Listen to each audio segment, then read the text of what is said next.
Hey, so welcome back to part two of our series on Indiana University in the Civil War. In this section, we're going to look at secession to Appomattox. In the first part, we looked at the antebellum period and the culture and life at IU leading up to the Civil War. Today, we're going to look at the Civil War itself, things that happened on campus or around campus, as well as the roles that some IU alumni and faculty played in the war. And then in our third session, we'll talk about life after the Civil War and impacts of the Civil War. So we're going to go ahead and get started with secession itself.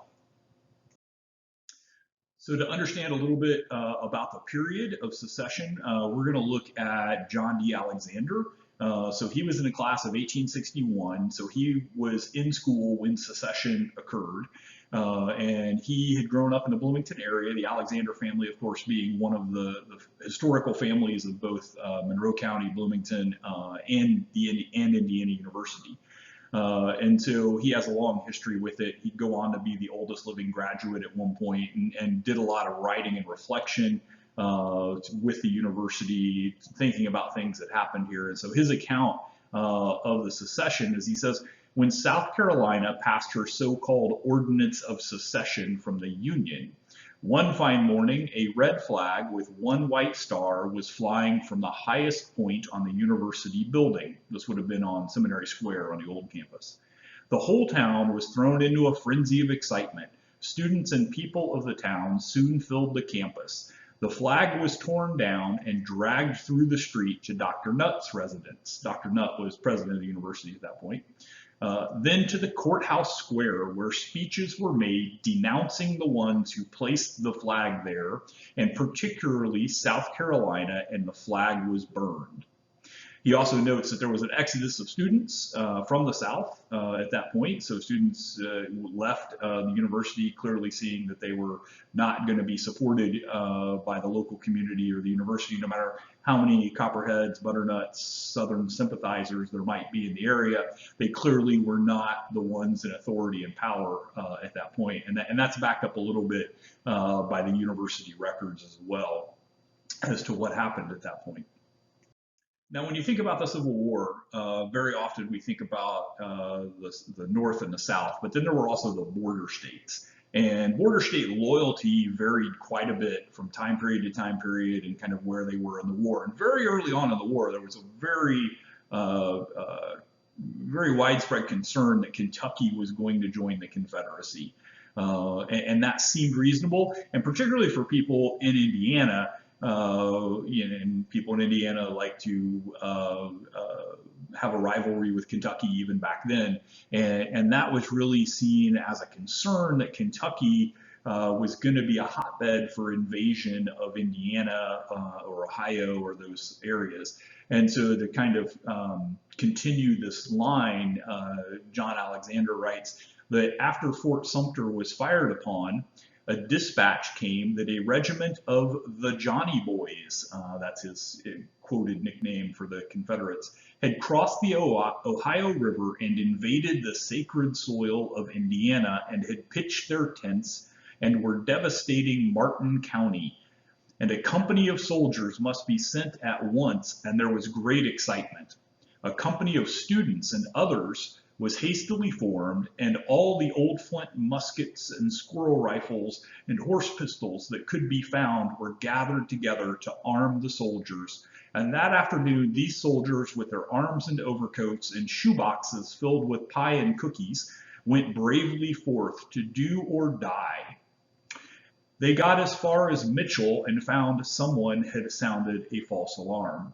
So Mitchell, Indiana is a pretty good haul from here. They made it fairly far before they found out that this was just a rumor. Now, of course, this would later turn out to not entirely be unfounded when you have Morgan's raid that happens later on during the war. An additional note on John Alexander. So his family has donated a number of his materials to the university archives. So we actually have his sword, his rank epaulets, a pair of binoculars that he carried during the war that are actually still in very usable shape.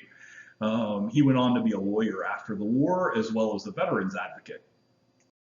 As a veterans advocate, Alexander was the president, the state commander of the GAR, the Grand Army of the Republic, the Union Veterans Organization. And there are several I believe there's 2 scrapbooks, some other materials of his from that time period that are in the archives, where he talks about their work for veterans advocacy and GAR events and things that happen around the state.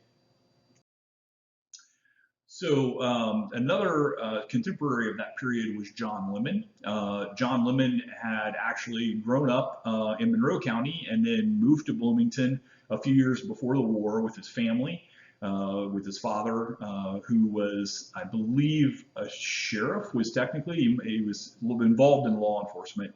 And John Lemon actually lived catty corner from campus before he ever became a student.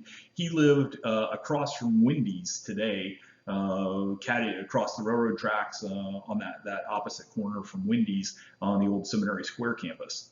And so he grew up in the area. He was a student during the war. Initially, he was too young. His parents wouldn't let him go off to serve, but he was allowed to serve in the local militia. And the local militia was tasked with doing security and looking out for copperheads and butternuts, which were Southern sympathizers.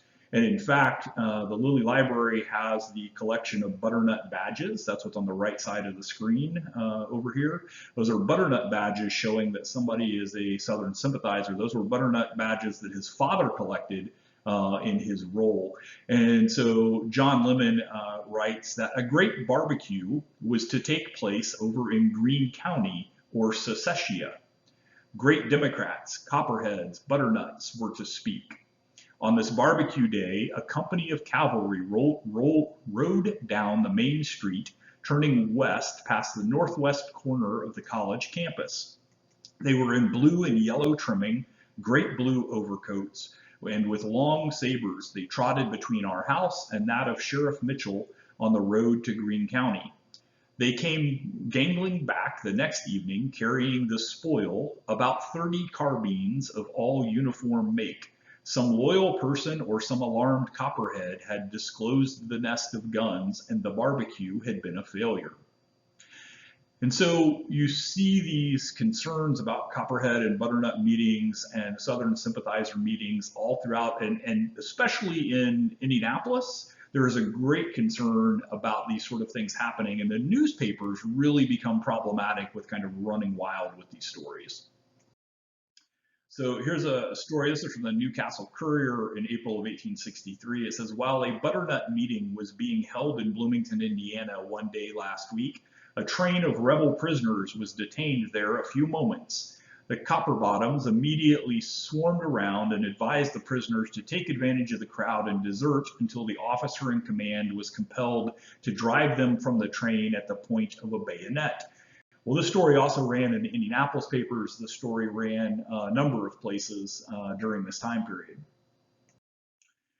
But much like journalism of today, sometimes spin kind of made things worse than they were, or exaggerated things, or changed things. And so political viewpoints came into play as well. So the Indianapolis Daily Journal, right after that, they ran the initial story about that.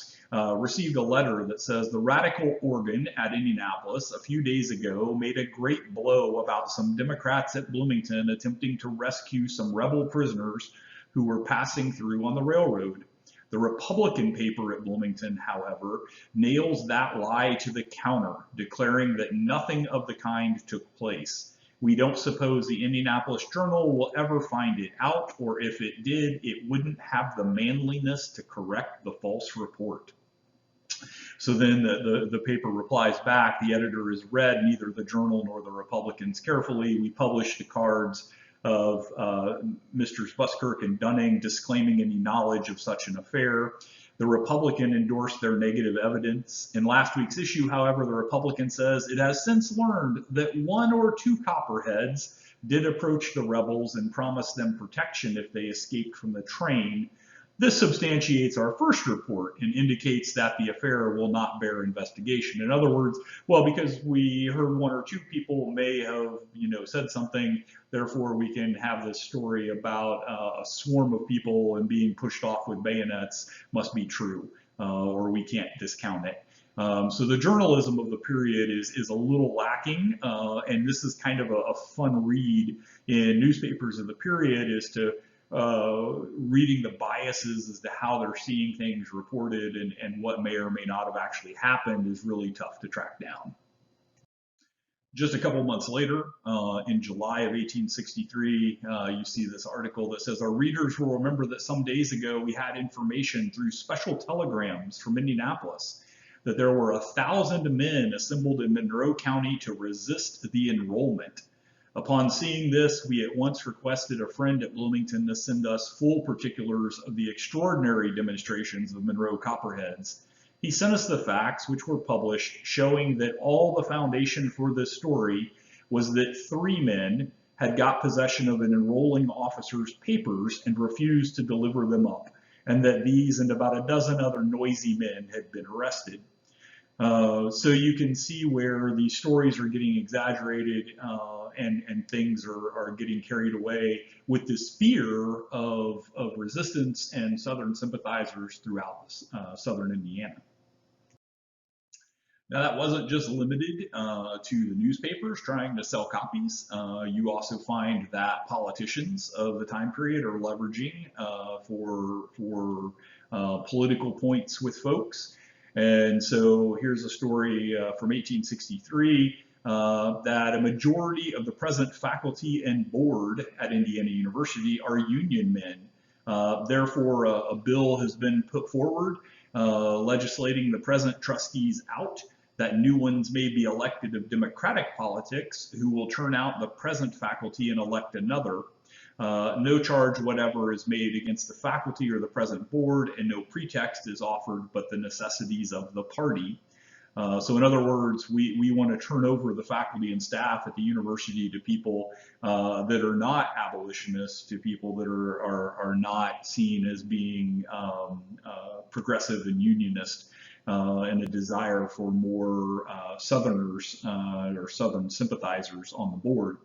And so this is a turmoil piece that's kind of going on throughout Indiana politics. We'll talk a little bit more about William McKee Dunn later on, but we also have a video about him as well, and that'll also show you how he loses his seat for being in his seat in Congress because he's an abolitionist, and loses re-election in Southern Indiana because that's not a popular mindset. And so this is some of the turmoil that the university is living in at that point. As I mentioned before, and as most people that know Indiana history, Civil War history know, Morgan's raid did take place, and this was a raid into Southern Indiana and across Ohio. That was an effort by Confederates to distract and to derail other armies from other areas of Kentucky and Tennessee to come try and chase them down. It wasn't largely seen as tactically or strategically successful. It was tactically successful. IU students and the local militia were involved with going down and trying to counter it. They didn't actually make it there in time for any of the battles. They didn't react quickly enough for that to happen, but they were involved with the chase and trying to chase down Morgan's raiders, but never actually engaged in battle.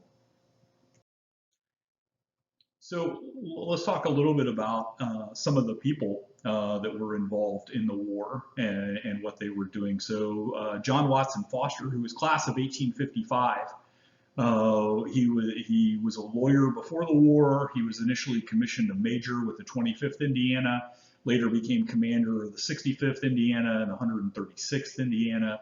And he was actually with one of the first to enter Knoxville after the siege of Knoxville. And he writes quite a bit about the experience, his experiences during the war. He has a really good book that's called War Stories for My Grandchildren. It was actually just a very small publication, 25, 30 copies that were made for his grandchildren and family members. We happen to have a copy of one of them here in the library. If you've ever been on campus, you may also know Foster Quad on campus, which is named after him. And so John Watson Foster is kind of this example of, here is this college graduate of 1855 who becomes a lawyer, and then his first military service is as a major right off the bat when he first joins up with the 25th Indiana early on in the war. And so this college education is putting folks into leadership roles oftentimes, even if they didn't have some of that military training and experience that they were sort of getting on the fly. Now, I'll also add John Watson Foster. I always like sharing him because he has some of my favorite facial hair of the period. So he has this excellent wartime photo where he has it going as well. He later becomes Secretary of State, at which point he decides to shave just the middle, but keeps the sides. So this was kind of an ongoing, lifelong thing for him. And we'll actually come back to him when we talk about after the Civil War, some of the experiences of IU veterans and what they did after the war. So another great story is Lucian Greathouse. And so Lucian Greathouse was from Illinois, and he had, I don't know that we would have necessarily thought of him as a child prodigy in that sort of way.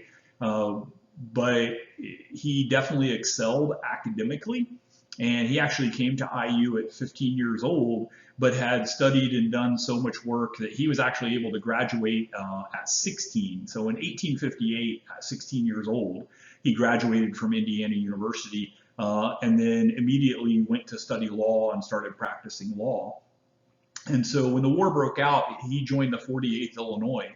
And rose all the way up to the rank of commander. He was a colonel with the 48th Illinois.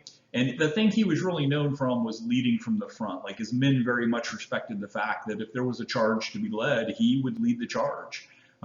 He was very involved in that as well. And so later on after the war, William Tecumseh Sherman would be asked in an official report to make a comment about, who's the bravest, what's some of the bravest that you saw or knew during the war.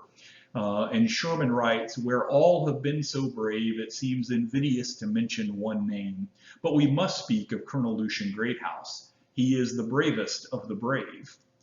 Now, he's writing this after Greathouse was killed during the war. He was killed on July 22nd, 1864, outside of Atlanta. He was part of Sherman's March to the Sea.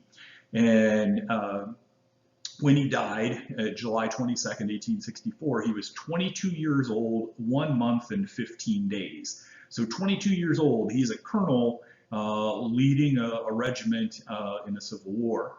2 days later, Sherman received orders to promote him to brigadier general, a brevetted promotion, an honorary promotion.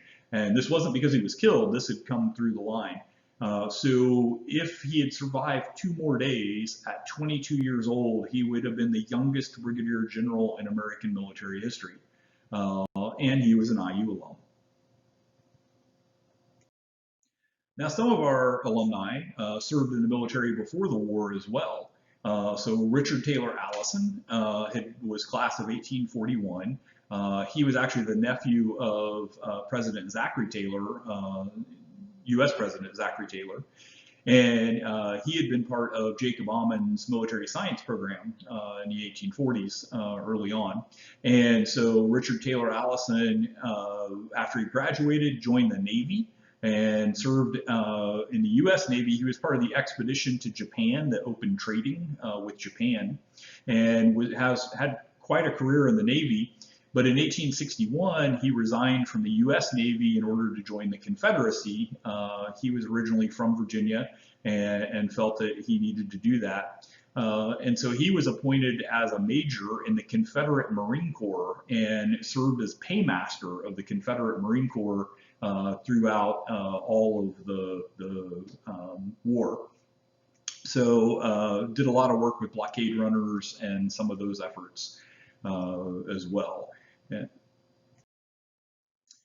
So Walter Q. Gresham had briefly been a law student at IU and couldn't afford to stay at IU and had gone back home to the Corydon, Indiana area and found a lawyer that would let him study law under him and became a lawyer before the war. And Gresham would go on during the war to rise to the rank of brigadier general. Now, one of the things that's really interesting about Gresham, and he really epitomizes this turmoil of southern Indiana. And so, although he was an abolitionist and grew up in southern Indiana, his wife was from a family that owned property in Kentucky and Indiana. And they owned slaves, and they would bring their slaves from their Kentucky property to their Indiana property and then take them back every few months. So that there was this sort of belief that as long as every 60, 90 days you took a slave back to slave territory, then they were still a slave. And so this is one of those examples of how people got around the rules of slavery. And when people say there were no slaves in Indiana, that oversimplifies a lot of the problems of slavery in Indiana and how those things actually existed. And so his father-in-law was a Southern sympathizer. And it actually, some of his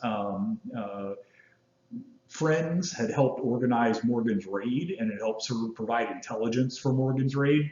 So imagine the family dinners where one person, the Thanksgiving dinner where Walter Gresham is a brigadier general in the Union Army and an abolitionist, and his father-in-law is a Southern sympathizer and slave owner, and how does that sort of, go together? And there's a great book that's written by Gresham's wife and son later on that I'll put at the end of our series as something, if you're really interested in reading more about that, it's really quite the fascinating read.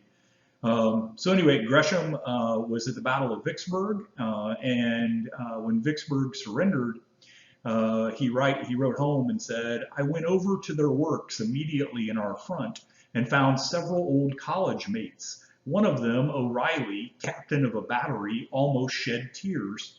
He recognized me as soon as he saw me and came running up to me and exclaimed, 'What? My God, is that you? Have we been fighting each other? I wouldn't have killed you and known it for the world.' The whole party seemed rejoiced to meet me, and I believe they were sincere.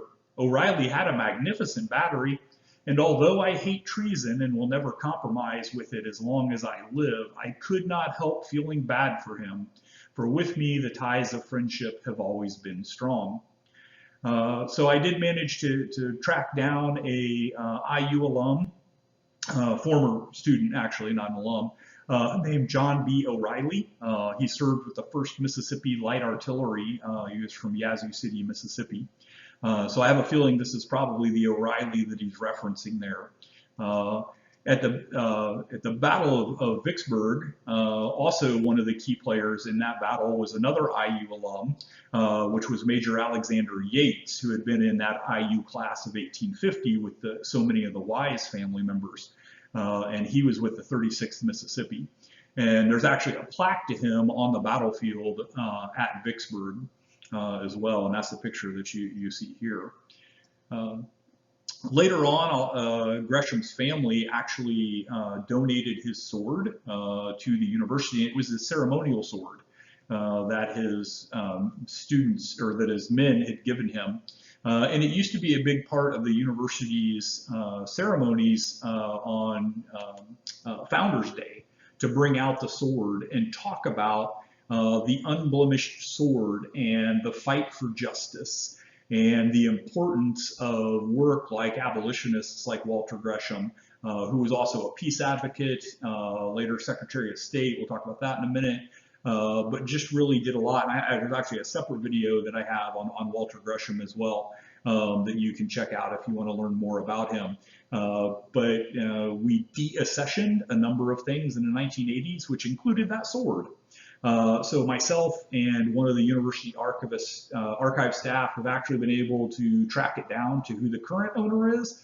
And we're trying to make some efforts to get that sword back. But my favorite story specifically about that sword that comes from this is, and ties into this, is that when Morgan's raid happened, Gresham's wife was concerned that because she was the wife of a Union general, she might get targeted by the raiders. And so she hid the sword in the stovepipe of their house and then fled to her father's house, because remember, he was a Southern sympathizer, for protection during that raid.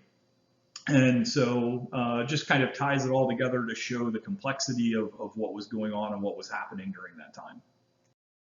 So another example of that complexity, Churchill Crittenden. And so if you're familiar with the mid-1800s, particularly the Civil War, you've probably heard the Crittenden name before. This was a major family during the war, very extended family. The Crittendens were responsible for producing 2 Union generals, a colonel, a Confederate general, a Kentucky governor, an Arkansas governor, a Missouri governor, 1 Navy admiral, and a bunch of other minor officials and other folks.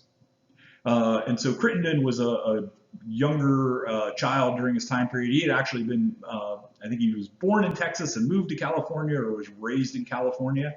I'm trying to remember off the top of my head. Look back at my notes. Yeah, born in Texas, raised in California. And the Crittendens actually sent him back to, originally to Hanover for his education. But he was asked to leave Hanover, and the reasons are a little murky, may have been behavior-based. And so he briefly enrolled at IU. But then the Civil War broke out, and the family said, no, you need to get out of here. We don't want you taking sides in this. We don't want you involved with this. So they sent his brother to come get him, and him and his brother were supposed to go to Europe to avoid the Civil War. So they made their way to Canada and then took a ship to Cuba before going to head Europe.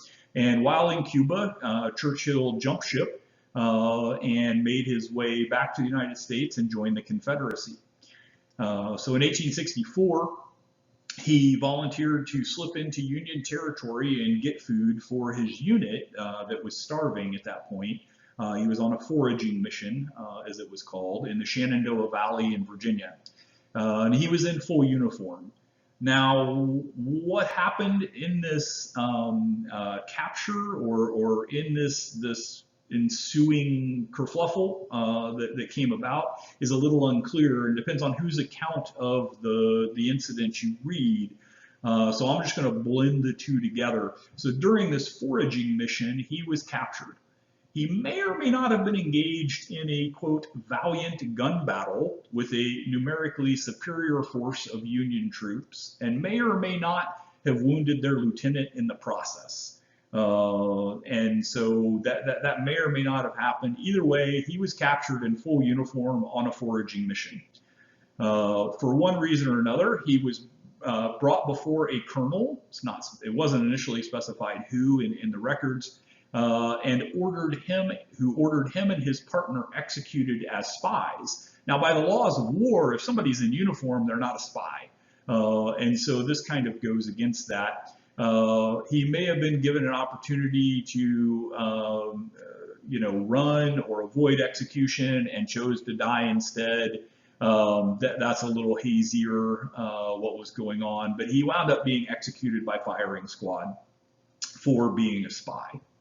Now this matches up. There's a Colonel Powell, who I haven't quite been able to track down, who was later relieved of duty and dismissed from the Army by President Abraham Lincoln himself for wrongful execution of prisoners of war. And the dates match up with the execution of Crittenden. So you can imagine if you have wrongly executed for spying the son of a politically powerful family, that may result in your being dismissed from the Army, if not, a court-martial in and of itself, which doesn't seem to have been the case. The Crittenden family is an interesting story just in and of themselves.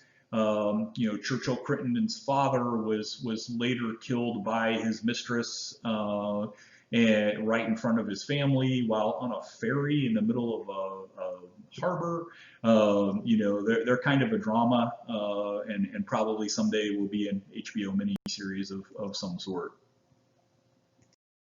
So I'll highlight two other stories that are already videos that we have out there if you want to learn a little more about them. The first is Luther Dana Waterman. He was a surgeon during the war, was involved in the rescue of a number of folks from the Confederacy, went on to fund research at IU, become an emeritus medical school faculty member. The other is a video which is labeled IU History on the Washington, D.C. Metro. It is actually about the Dunn family, William McKee Dunn in particular, and his role in politics and in his role in the Civil War, which we're going to talk a little bit more about in the third part. But he's a fascinating story of the Dunn family in general. So if you want to do a little bonus work here, go check out those two videos. So Theodore Reed was in the class of 1854, and he was actually the son of Daniel Reed, who was a professor at IU, who Reed Residence Center is named after on campus. By this point, during the war, Daniel Reed had become a faculty member at Wisconsin. He would later become president of the University of Missouri. But Theodore Reed, his son, was involved in the Battle of High Bridge, which was April 6th and 7th of 1865. So just days before the surrender of Appomattox. In fact, the Battle of High Bridge was an effort to cut off the Confederate ability to get across High Bridge in order to possibly escape. So in some ways, the Battle of High Bridge kind of forced the surrender at Appomattox. It was one of a series of battles that kind of forced that surrender. So on the 6th, Theodore Reed, who was a brevet brigadier general at the time, was leading Union forces against brevet brigadier general James Deering, who was leading the Confederate forces at that battle. Both would be killed in the battle. They were the last two generals to die in the Civil War in battle, and they died in the same battle against each other. And he is actually Theodore Reed is actually buried because his father, like I said, was at that point at Wisconsin, is actually buried just off the campus at the University of Wisconsin in a cemetery there. And I had the opportunity when I was at Wisconsin for a meeting to go there to see his grave. And when I walked into the cemetery, one of the workers there, I said, yeah, I said, I'm looking for the grave of Theodore Reed. And they said, oh, you mean the general? They knew exactly who I was talking about and knew exactly where to take me in order to show me that, which I found quite fascinating.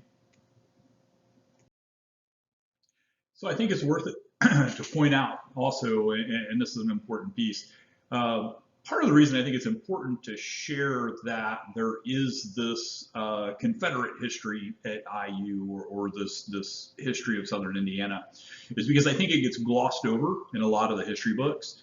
And I think those that get a kind of summary view of Indiana history lose contact and don't understand that slavery and the Confederacy and these sort of things existed within Indiana. We were in the North, so why would you ever include those things or why would you think about them? So I think it's important to understand those things. The same as, you know, when I talk about World War II, it's important to understand that there were German exchange students who were Nazis who came to IU in the 1930s and then went back to Germany and wound up serving in the German army. We can't gloss over these sort of complicated roles and pieces. The role of our IU alumni in the Black Hawk War or other Indian wars with taking lands from Native Americans. Like, we can't gloss over these pieces. William O'Brien talks about the wrinkles and scars of the university and those who see it for its potential, which is that, you know, not that we always do the right thing or that everybody that goes to IU or is involved with IU is always on the right side of the moment or the right side of history, but understanding that that is a complicated part of our history. I've particularly been on the Civil War project and researching it. I've tracked down 371 IU-connected folks who served in the Civil War. I've tracked down 174 service records for them, meaning I know what they did in the Civil War, what their service was.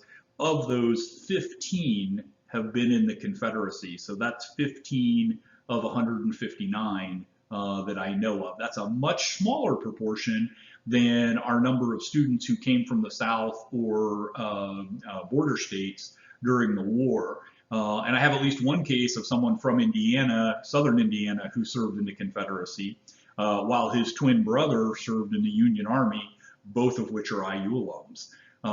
So it understands the complexity of history, and I'm in no way sort of justifying the Confederate cause or anything like that. I just want to show and illustrate that this is the history that gets lost when we gloss over it in our history books, or when we try to oversimplify it or try to kind of cover up these things that are painful or that we might be uncomfortable with in our history. And so I think it's an important piece of the work of historians to bring these things to light so that we can talk about them, so that maybe down the road we can use them as educational points to not repeat these mistakes. When we go to do things like name buildings or look at putting up monuments or any of these sort of things, how do we better understand that? But also, how do we reevaluate and look at the monuments, the people, the namings that we have now?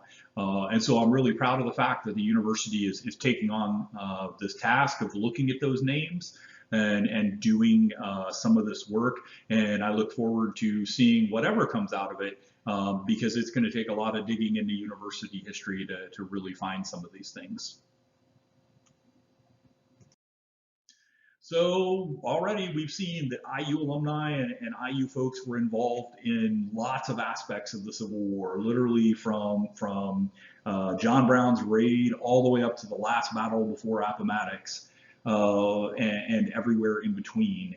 Certainly if you watch some of the other videos that I've referenced and things that are out there, you're going to find quite a bit of that. So this is the end of part 2. We will start with the surrender of Appomattox and post-Civil War changes in part 3 and see where that goes. In the meantime, I want to throw a link in here to part 1. So if you want to go back and watch that, you can also subscribe to our YouTube channel. I'll put a link on here for that as well. And hopefully we'll see you again for part 3.